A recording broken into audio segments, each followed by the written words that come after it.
Donc bonjour à toutes et à tous. Je me présente, je m'appelle Franck Grindorge. Je travaille au sein du site de CAENI, au Centre technique mondial des mécanismes. J'appartiens au service qualité générique et je suis chargé notamment du développement des outils qualité, dont un des outils que l'on utilise qui est TDC FMEA, mais aussi d'un autre outil qui s'appelle le SPC. Donc vous connaissez peut-être Sésame.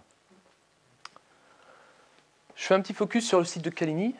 Donc lui-même est composé du centre technique, du centre R&D mondial, qui développe et industrialise 3 types de produits. Le site de CAENI est aussi composé d'une usine de production, voilà, avec 900 personnes et à peu près 150 000 produits par jour. Et le site de CAENI a été nommé l'année dernière site Mother Plant, pour notamment la digitalisation et l'expertise de ce site.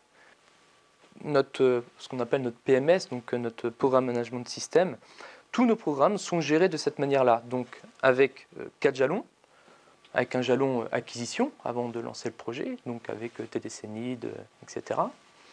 Et ensuite, on passe à partir de la GET 1, à fin de la GET 1, donc tout le déroulement de la GET 2, à une partie de mise en forme, de mise en pratique, dans le sens où on a donc les premières maquettes, on a les premiers prototypes, et tout ça, en fait, on utilise TDC, notamment pour les DI FMIA, mais aussi pour les PFMIA, donc PFMIA pour Process FMIA, et des FMIA pour Design FMIA. Je pense que vous le saviez déjà. Et en parallèle de ce système de TDC, il y a une autre application que j'ai mis en place avec mon ancien responsable, qui s'appelle le SPC, donc qui s'appelle Sésame, qui lui en fait est déployé au sein de toutes nos usines de la division mécanisme, qui nous permet de récupérer les données en temps réel de toutes nos usines, ce qui va nous permettre, d'un point de vue PFMIA, de pouvoir coter le critère occurrence, notamment savoir, par exemple, une fonction verrou, quel type de kappa nous avons sur certaines caractéristiques plus spécifiques.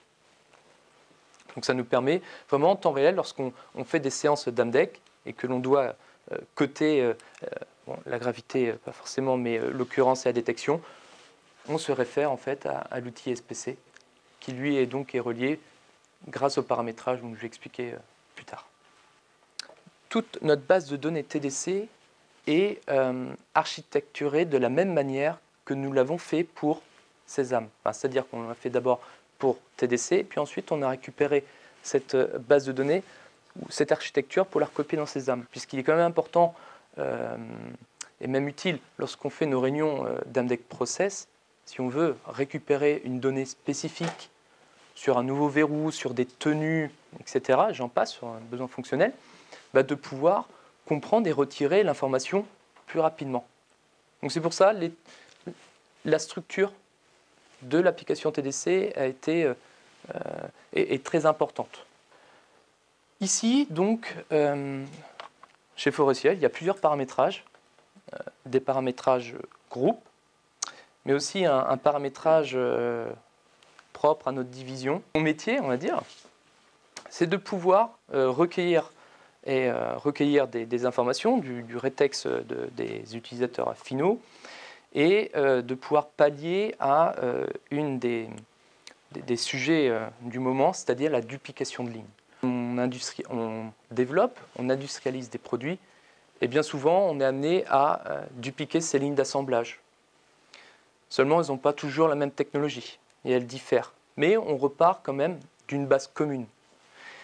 Et là, TDC, notamment dans ce paramétrage-là, nous a permis rapidement de pouvoir capitaliser et de pouvoir déployer rapidement toutes ces AMDEC génériques et ces plans de surveillance génériques. On fabrique le même produit sur différents sites de production par différentes personnes. Et nous, l'objectif de la qualité, c'est d'avoir des contrôles et des caractéristiques générique et que tout le monde contrôle la même chose. Peut-être pas de la même manière, après c'est validé, le moyen de contrôle est validé, mais tout du moins, les caractéristiques sont sous contrôle et on contrôle la même chose.